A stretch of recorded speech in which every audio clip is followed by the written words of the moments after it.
Mr. President, I arrived at a late hour with few folks on the floor to talk about the most serious issue we could ever talk about on the floor of the United States Senate, the prospect that America may soon be in a war.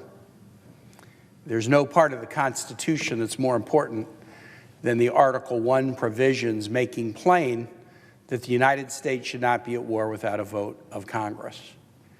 And yet the news of the day suggests that we are potentially on the verge of a war with Iran. When I was elected to the Senate in 2012, having served as a governor from 2006 to 2010 during a tremendous upsurge in the two wars in Iraq and Afghanistan, I visited our troops multiple times in the Green Zone in Baghdad and in Afghanistan. I went to the deployments and the homecomings. I went to the wakes and the funerals.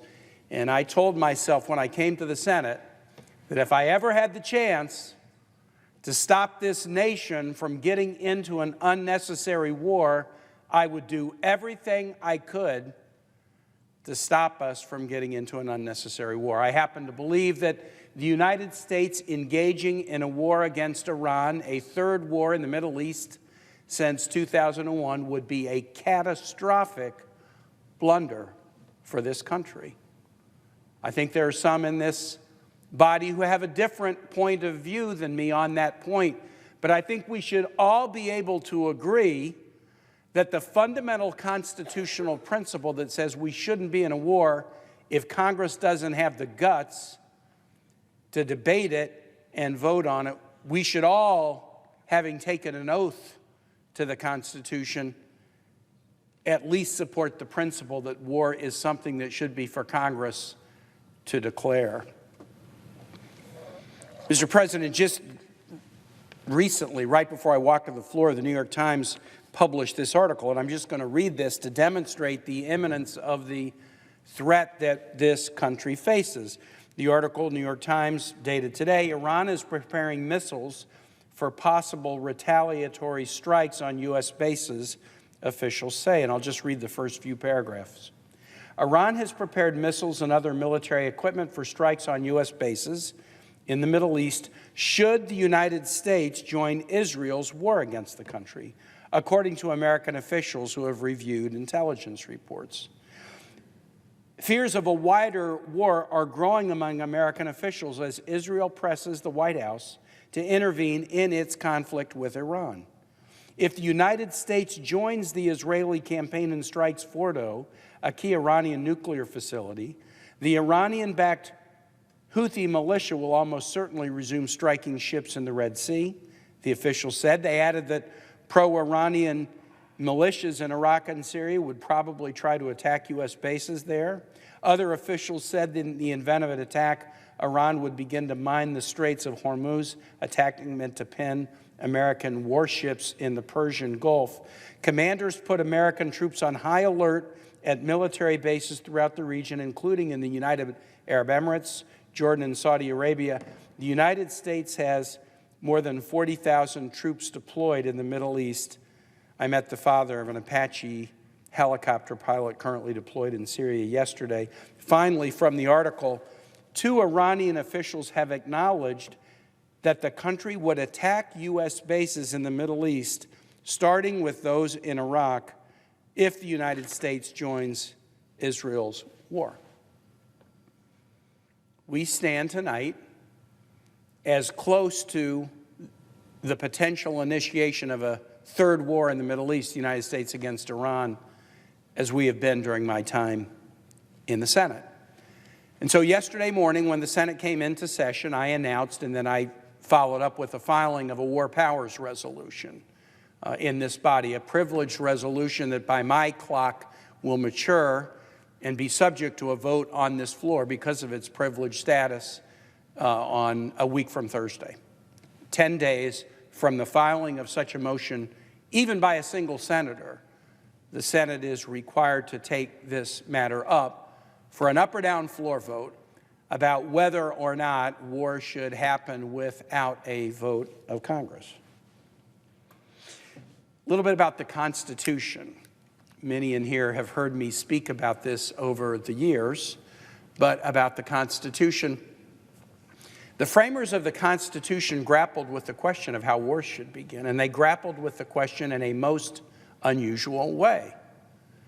In the Constitution of 1787, the Article I power is the congressional, the legislative power, and the Article II power is the executive power.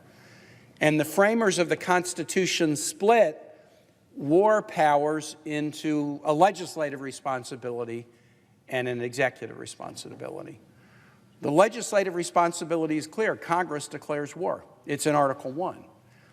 The executive responsibility is to be the commander-in-chief. Once Congress, 535 people, have declared war, you don't need 535 commanders-in-chief. That would lead to chaos. So a war once declared by a debate and vote by the people's elected body then gets handed to a president who, as commander-in-chief, is responsible for executing on that declaration. Now, the framers of the Constitution did understand one thing about the president's power, which is the president, as commander-in-chief, should defend the nation. The president always has the ability to defend the United States without asking Congress's permission. Back in 1787, Congress might adjourn and ride horseback back to Vermont. What if the United States was attacked? You couldn't wait for all of Congress to come back to enable the United States to defend itself. And so a president has the inherent power under Article II to defend the United States without asking for permission. But it's been the understanding since the very beginning of this republic that if it's more than defending the United States, if it's going on offense in any way, congressional authorization is needed. It's so rare. In other countries and in other times, war has been for the executive. It's been for the king. It's been for the emperor. It's been for the monarch. It's been for the czar. It's been for the sultan. But in the United States, we made a very careful choice to do it differently. And that choice was described most eloquently in a letter from the main drafter of the Constitution, James Madison, to President Thomas Jefferson. Actually, he was not yet president. This letter was dated April 2, 1798. And James Madison described what were they getting at when they vested the power to declare war with Congress. And here's what James Madison wrote. Our Constitution supposes what the history of all governments demonstrates, that the executive is the branch of power most interested in war and most prone to it. Our Constitution has accordingly, with studied care, vested the question of war with the legislature. Other countries don't do this. But the framers of our Constitution in 1787 decided we're going to be different. Before we send troops into harm's way, where they could be killed, where they could be injured, where they could see people that they love, their colleagues, killed and injured, before we're going to send troops in harm's way in war, we want to see the people's elected bodies. Both houses have a debate about what the stakes are and whether we should force our troops into harm's way and potentially lose their lives. And that debate will be in full view of the American public, so the American public can understand what's at stake, and then they can call their representatives or write them a letter and tell them what they think about whether war is necessary and whether the sacrifice we ask of our troops should be the ultimate sacrifice that we are often asking of them in war. And that's been the Constitution since 1787. The Constitution's been amended probably in the 25 or 26 amendments now. That has never been amended. That has never been amended. In 1974, Congress grappled with a challenging problem and passed the War Powers Resolution of 1974. What was the problem? The problem in 1974 was this: a president began war without telling Congress. 1974, we were in the midst of the Vietnam War, and Congress did know that, and Congress had passed some legislation at least appropriating funds for it and somewhat authorizing it during the Johnson administration. But President Nixon, Congress knew about the war in Vietnam. Obviously, there was a draft. 56,000 Americans were killed in that war. But President Nixon, without informing Congress, extended the war and started bombing Cambodia. It was called the secret bombing of Cambodia, a new country that had not been covered by war authorizations. And so Congress stepped up and acted and passed the War Powers Resolution of 1974. And that resolution, Mr. President, did a number of things. It established some protocols for when the president initiates military action, providing notice to Congress so that there can't be a secret war, giving Congress some ability, once notice is provided, to try to withdraw notice if it thinks that the war is ill-advised. But the War Powers Resolution also did something else. It gave the power to even one member of Congress, one senator or one House member, if a president initiates war or is on the verge of initiating war. The War Powers Resolution gave to one senator or one congressman the ability to file a resolution to stop a war before it starts or to stop a war once started. And the War Powers Resolution over time has made that a privilege motion, meaning it can bypass committee and be brought up on the floor of the Senate for a vote within an expeditious period of time. A privileged motion is one that sort of elbows everything else out of the way because Congress has judged that the matter is so important that it should take precedence over normal committee proceeding, and it should be considered in a prompt fashion. It's a simple majority vote, not subject to filibuster and cloture. It can't be buried in a committee. It has to be debated on the floor. It's amendable. It can be amended. But as long as you meet the criteria, the privileged criteria in the War Powers Resolution of 1974, you are entitled to try to stop a war before it starts.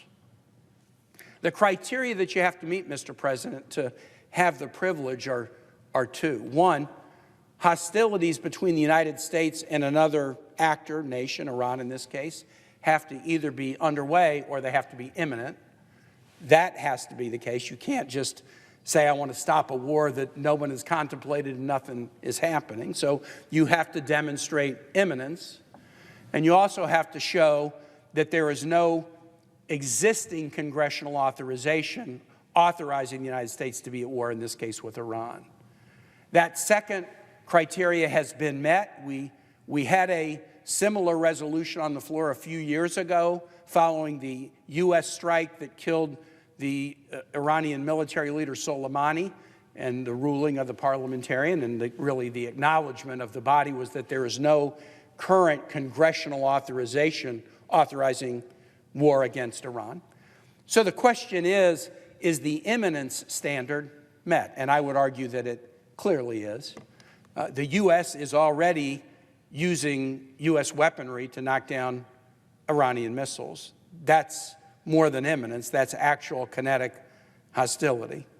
The United States is being urged to enter the war. The United States is moving military assets into the region and withdrawing diplomats from the region.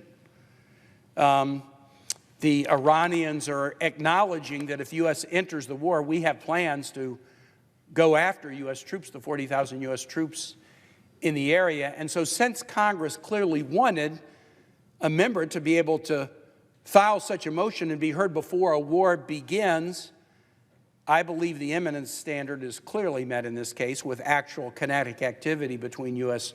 weaponry and Iranians.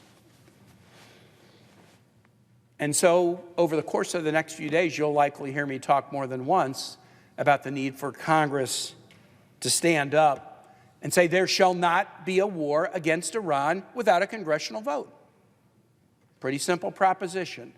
No U.S. war against Iran without a congressional vote. Now, Mr. President, let me answer a couple of questions that colleagues of mine have asked about the resolution that I filed yesterday.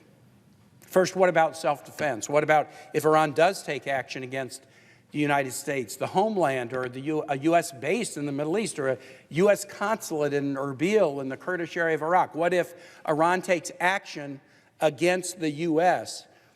The answer is pretty straightforward. Under the Constitution, the president can defend the United States, and the president doesn't need Congress to do that. So if there is Iranian attack on the United States, the president can and has said he will, and I would strongly support him, as I know everyone in this body would, to defend U.S. interest against Iranian attack. So the self-defense question is mentioned in the resolution. The resolution says nothing in this resolution will block the ability of the U.S. to take legal action to defend itself, and that is clearly contemplated by Article 2. The second question that some ask me is, what about the U.S. helping Israel defend itself? Mr. President, I've been here since January of 2013. I have voted for every Israel defense package that's ever been before this body, and there have been many. Israel receives more defense aid from the United States than any other nation, year after year after year, with my support. And I've done more than vote for Israel defense aid. On a couple of instances, I've whipped votes to make sure that we found enough aid for Israel. In April of last year, we passed a supplemental bill in this body that had billions of dollars of aid for Israel in the aftermath of the horrific attacks on Israel by Hamas on October 7. And it was shortly after that vote that Iran launched a set of attacks against Israel, and the defense aid that the U.S. provided enabled us to knock down and assist Israel in knocking down Iranian drones and missiles. That was a good thing. Had those drones and missiles landed in Israel, they would have not only killed and wounded tons of civilians, but they would have led to escalation in the region that would have been unhelpful for all countries in the region. So I stand strong for Israel's right to defend itself, and I stand strong for the United States in providing Israel support so that they can defend itself. But that's a different question. That's a different question than whether the U.S. should go to war with Iran. In my view, there is no compelling security reason for the U.S. to go to war with Iran. And the last question that I want to ask and sort of reflect upon, Mr. President, before concluding is this: what about diplomacy? What about diplomacy? The pages are here, and you have a lot of time on the floor. Sometimes there are speeches and sometimes there aren't. I imagine you've looked a lot at this room and what's in the room. And one of the things that you notice is in the panels all around the room, the blue panels, at the top of the panel is the seal of the United States. That seal of the United States was designed and embraced by the United States in 1782. The seal of the United States is also in the skylight in the ceiling of the Senate chamber. And that seal has essentially been constant since 1782. There's a seal of the President of the United States that's changed a little bit, but the seal of the United States that Congress has used has been constant since 1782. And one thing that is very notable about the seal is the eagle in two claws is holding the arrows of war and the olive branches of peace. But since the very beginning of this republic, the eagle's face has been turned to the olive branches of peace, and it was designed that way to send the symbol that the United States always prefers peace, always prefers diplomacy, and only uses war as a last resort when diplomacy fails. We had a diplomatic deal with Iran that was entered into in 2015 that was limiting their nuclear program. Peacefully, without having to bomb them, without having to kill civilians, without having to assassinate scientists. The United States, together with other nations, used the power of congressional sanctions, Congress did this well, to leverage an agreement whereby Iran agreed, and in the first sentence of the first paragraph of the first page of the agreement, Iran reaffirmed that it would, quote, never seek to purchase, acquire, or develop nuclear weapons.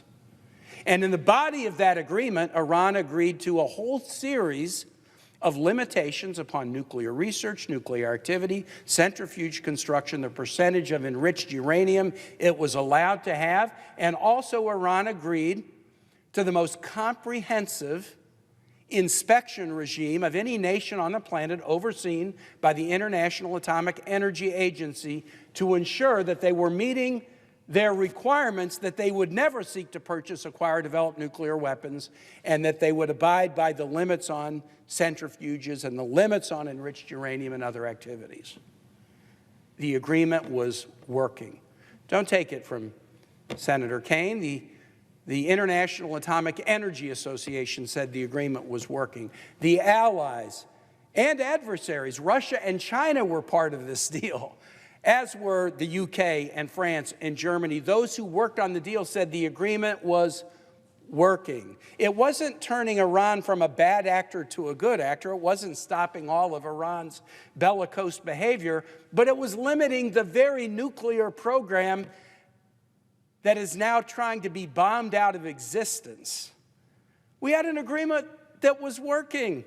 President Trump became president in January of 2017, and he said, I don't like the agreement that President Obama did. I want to get out of it. President Trump's own cabinet, his Secretary of Defense, Jim Mattis, said, don't get out of this agreement. It's working. His Secretary of State, Rex Tillerson, don't get out of this agreement. It's working. His National Security Advisor, H.R. McMaster, a former general, don't get out of this agreement. It's working. For God's sake, we have used diplomacy just as we are supposed to, by preferring peace and diplomacy first to deprive Iran of a path to a nuclear weapon. Shouldn't we prefer diplomacy rather than putting at risk the life of American troops, the 40,000 troops who are in the Middle East? So what happened to the diplomatic agreement? President Trump started to talk about abandoning it. I wrote a piece in Time magazine in 2017, and I said, if you abandon this agreement when it's working, what will Iran do? They'll go back to developing nuclear weapons, because if the U.S. backs out of it, they will as well. If you abandon this agreement, North Korea will never do a nuclear deal with the United States, because why do a deal with the United States if the United States is going to abandon the deal even when it's working? President Trump didn't listen to me. He didn't listen to his Secretary of State. He didn't listen to his Secretary of Defense. He didn't listen to a lot of people in his administration. He tore the deal up. And Mr. President, what a tragedy. You have Israeli civilians who have been killed in the Iranian missile attacks, who have nothing to do with the military, and Iranian civilians who have been killed in missile attacks who have nothing to do with the military. They would be alive today. And 40,000 U.S. troops in the region would be safe today if we had decided to act in accord with our values and put diplomacy first and prefer peace over war. That's water under the bridge.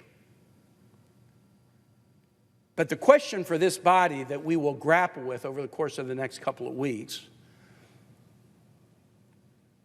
is whether the United States should be in another war in the Middle East.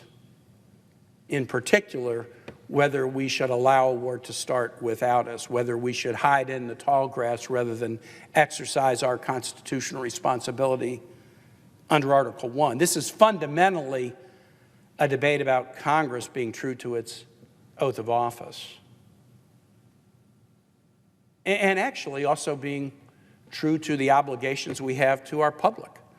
The framers put this in the Constitution so that we wouldn't be at war without a debate in front of the public. They had a view about the morality of war, and I think their view was basically this: there would be nothing more publicly immoral in the public space than to send troops into harm's way, risking death, if Congress was too chicken to have a debate and vote about whether the war was in the national interest.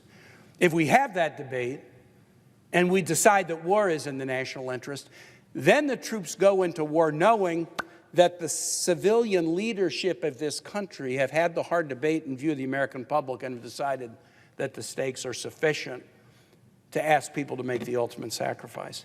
But how dare we? How dare we, and I say this as a father of a United States Marine, how dare we ask people to make the ultimate sacrifice if we don't have the guts to have a debate and decide whether a war is in the interest of this country? I know what the American public thinks about this. There was a poll that was released today, and this is completely consistent with what I've heard from Virginians, and Virginia is one of the most pro-military states in this country. I'm on the Armed Services Committee. 1 out of every 8 Virginians is a veteran. That's not 1 out of every 8 adults. That's 1 out of every 8 Virginians is a veteran. And you add active duty, and you add the Guard, you add the Reserve, and you add the civilian DOD, and the military contractors and their families. We train all the Marine officers in the world. We have the biggest shipbuilding enterprise in the world. We have the Pentagon, the largest military office in the world. We've been the site of more battles on U.S. soil than any state in this country in Virginia. Revolutionary War, Civil War, the attack on 9/11 at the Pentagon. We are as pro-military state as there is, but I can tell you this, Virginians do not believe the United States should be in another war in the Middle East. Neither do Americans. A poll today suggests 16% of Americans think the U.S. military should get involved in a conflict between Israel and Iran. 16%. 60% say we should not. 24% are not sure. We need to have this debate in front of the American public and let them watch us debate the stakes of this. And it might be that colleagues in this body or in the House think a war with Iran is a good idea. Let them put a war authorization on the table. Let's debate that. Let's debate that in front of Virginians and Kansans and Californians and hear what our constituents have to say. Let's debate that in the full view of people whose spouses are in the military or whose kids are in the military. Let's have that debate in front of them and hear what they think before we cast a vote that would be one of the most serious votes that you ever cast on the floor of a body like this. But we should not allow a war of the magnitude of this to begin with Congress hiding from the responsibility that was put on Congress's shoulders in 1787. I will be asking my colleagues to support my simple resolution as early as next week, no war without a vote of Congress. I will be asking my colleagues to support it and uphold the oath we've all taken to support the Constitution that established that most unusual principle, most unique principle that is part of what makes this nation special. With that, Mr. President, I yield the floor. Under the previous order, the Senate's